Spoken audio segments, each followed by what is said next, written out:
Hello, beloved. Good morning, good afternoon, good evening, whenever it is that you are watching the broadcast. Hello, hello, hello, hello. It's wonderful connecting with you, saying hi, hello. How do you do? What is happening? What is going on with you? Blessings, blessings, and more blessings I speak unto you.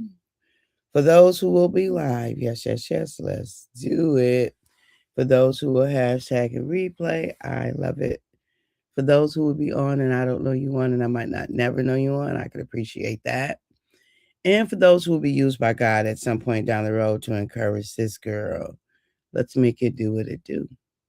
Let's make it do. Let's make it do what it do.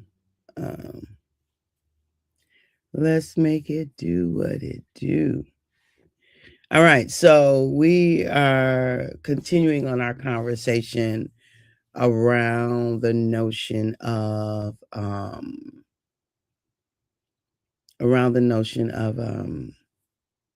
our gifts, right? Our gifts, what we do with our gifts, and um, let's see if we might be able to pull up all the social. So yeah, let's see, 1, 2, 3. Looking at making room for our gifts.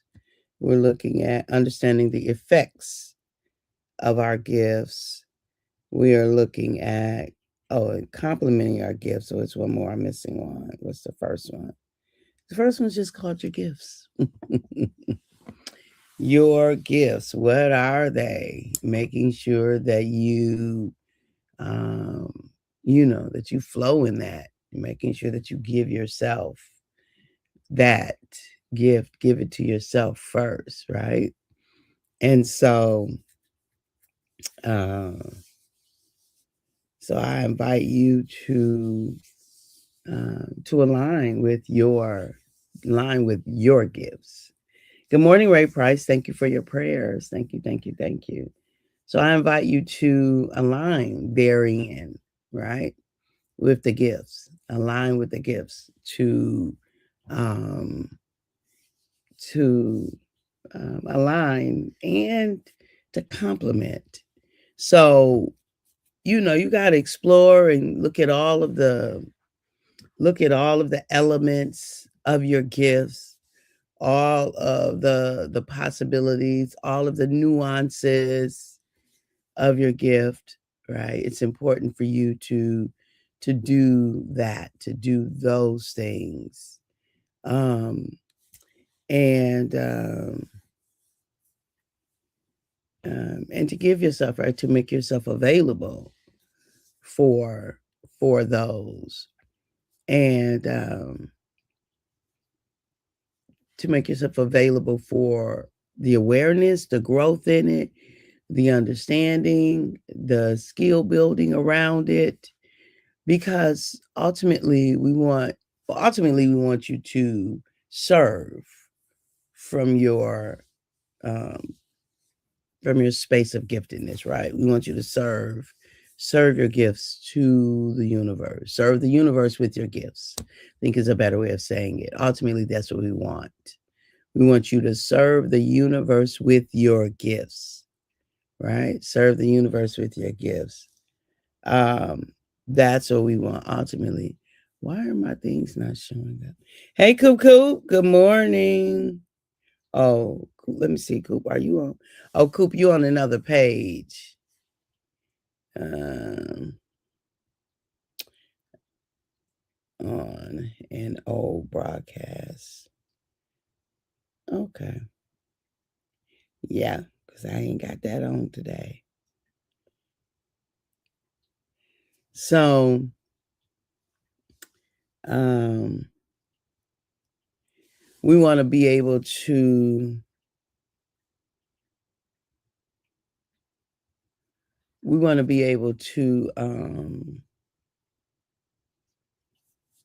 serve, right? Serve the universe with our gifts. We want to be able to do that. And so, but we don't serve well if we don't know enough about it. if we don't serve well. So just do some explorations around your gift. I don't care how old you are. Like it doesn't matter. It doesn't matter to me.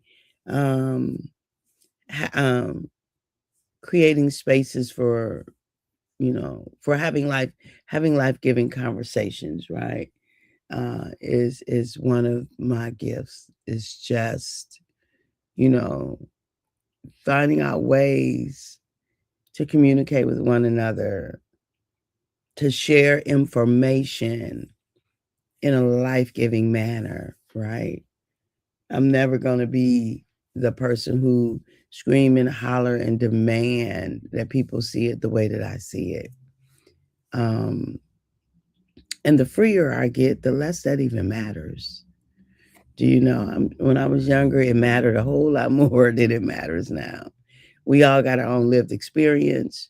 We all have our own opinions. We all have our own backgrounds that we bring into a situation, and that colors everything that we see. Hey, Dominique. Hey, Honey Bun. Good morning. That's my niece, y'all. That's my niece.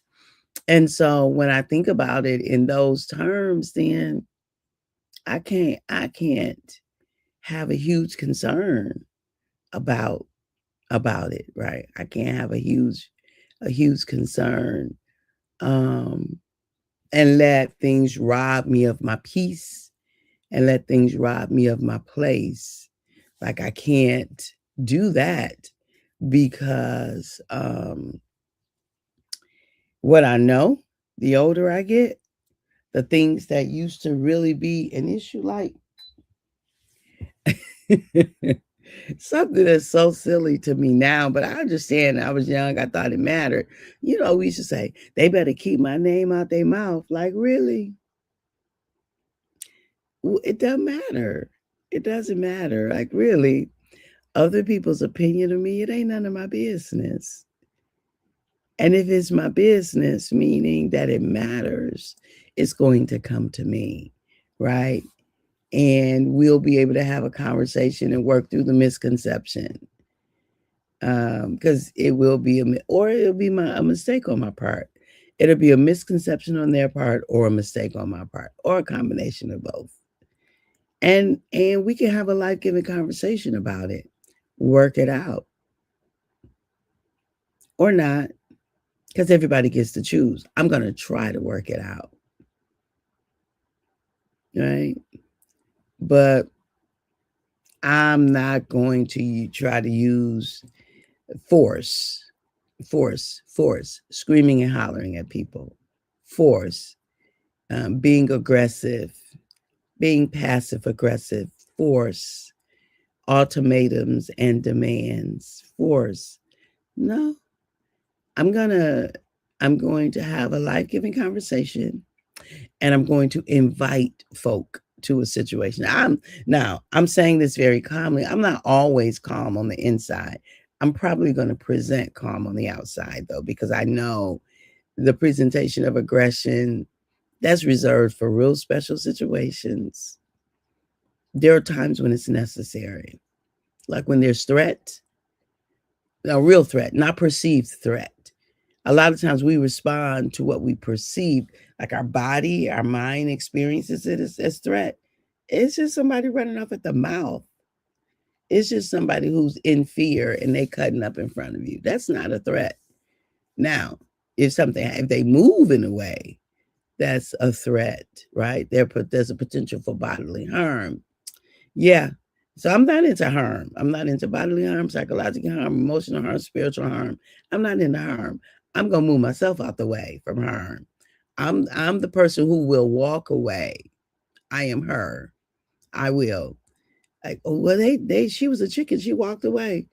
Okay, that's your opinion, but I am her. I'm gonna walk away. Why would I stay in a situation that is potentially harmful because somebody else gonna think I'm a chicken? That ain't none of my business what they think. But what I am gonna do is get out of harm's way. If you see a speeding car coming, are you gonna say, "Well, I ain't no chicken. I'm gonna stand here"? Foolishness, y'all. Foolishness. Foolishness. Move. Get out the way.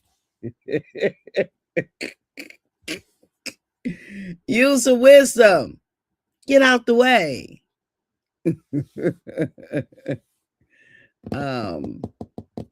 And so complimenting your gifts. How did I get there? Because part of my gift is to creating situations where it increases the likelihood that we can have a life-giving conversation, even in a difficult situation, right? That we can have a life-giving situation, even in a difficult situation. Because I don't want to have a conversation that's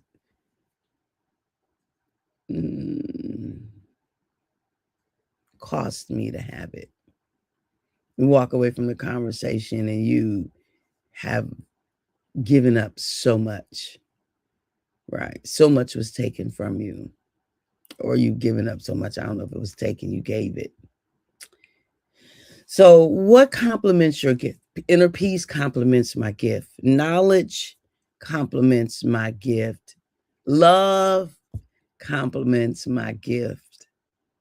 Love complements my gift. Patience complements my gift. Awareness, it complements my gift. Others who are curious, well, others who have all of those that I just named complement my gift, you know. So we got to know. We have to know what is complementary to our gifts and make ourselves available. Faith, trust, hope, belief are all complementary to my gifts. All of them are complementary to my gift.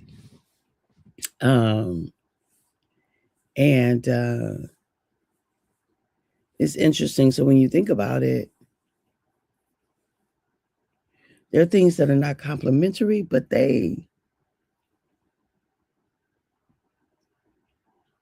my gift is beneficial in it. So chaos is not complementary, but my gift can be very beneficial to chaos, to bring order. Do you see? To bring order out of chaos, right? To be able to be in the midst of chaos and to be peace, to be calm, to be rational, to be rational, right? To be sensible in the midst of chaos, right? To be accountability in the midst of chaos. So, you got to be those things for yourself first before you could be them for somebody else. Because if you don't have them in your own situations, you a poser if you're going to have them in other folks' situations. It's like, really? You can bring calm over here, but your stuff all jacked up every time you walk in the room. Folk running and ducking and diving like, here she come. Here they come. No, boo. Come on now. We can't be them kind of people. Hypocrites and stuff, right? Perpetrators and stuff. We can't be them. We don't want to be perpetrators. So let your yay be yay and your nay be nay, and who you are in this space, make sure you that way in the other space. Make sure you are, right? Make sure you are that way in other spaces as well, right? Because thank you for your love. Thank you. That takes a ton of self-work to be that calm. It does, honey bun. It does. But when you understand emotions, you understand that they don't rule unless we let them, and that they're fueled by what we say to ourselves and by the meaning that we give to a situation, right? And when you do that work, man, when I tell you, You could be anchored in very storming situation. You'll feel what you feel. But what is it that is your ultimate goal? Period. What's your ultimate goal? Period. And that's the thing that anchors me over and over again, is that, like, there's some things I just can't afford to redo, to do again, to play over, to start. I just can't afford it. And so ultimately my goal is love. Like, that's my ultimate goal. That love will rule, love will reign, love will. Now, love might mean that I have to hold some things, hold some people back, some situations back, right? That I have to be forceful in situations. It might mean that. But how I show up has to be from a place of love, right? And love, that might mean I'm gonna remove myself, because I can't take the risk of what's getting ready to happen if I stay in a situation that isn't honoring, right? A situation that's aggressive, a situation that is whatever. So, like, love has me to stop conversations. My goal is to have life-giving conversations all the time, but when that's not possible, because humans are humans, and sometimes it's not possible. I don't care how much love you bring into the room, how much grace you bring into the room, how much preparation you bring into the room. Some folks just ain't there.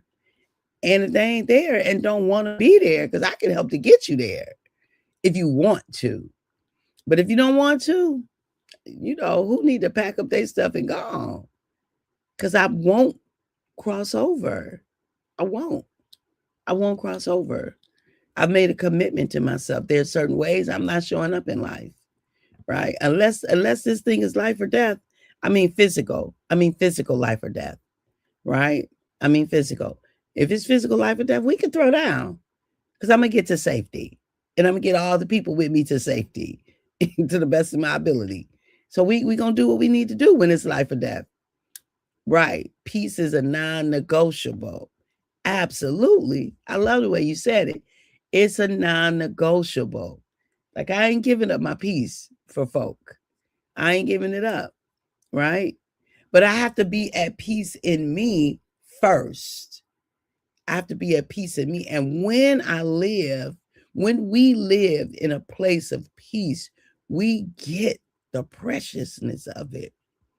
We understand the delight of it. We understand the benefit of it. We understand that, oh no, I'm not giving this up.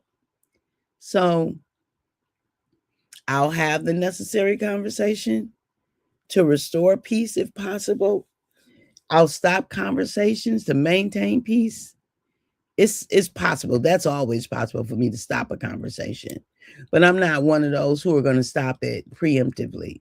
Sometimes we have to hang in there and have hard conversations, difficult ones, to clear the pathway. Rich relationships are worth it. It's worth it to have a hard conversation. I don't want to leave stuff in between and then we just walking over it. Stuff unsaid. I don't want to do that. So I'll have the hard. I don't want to. I don't ever want to have a hard conversation. That's nothing I ever want to do. Never want to, but I will, because it's necessary for sustained peace. All right, y'all. I love y'all. I appreciate you. Thank you for being on and talking with me this morning. Thank you, Ray Price. Thank you, Nika, for being on and having conversation and engaging. I love you. I appreciate you. I value you. And at the moment that God gave us our breath, we gave up the right to not be amazing. Nika, we at the Queen's Adventure in a few weeks. Yay! Of course. Love you. Talk to you later. Bye-bye for now.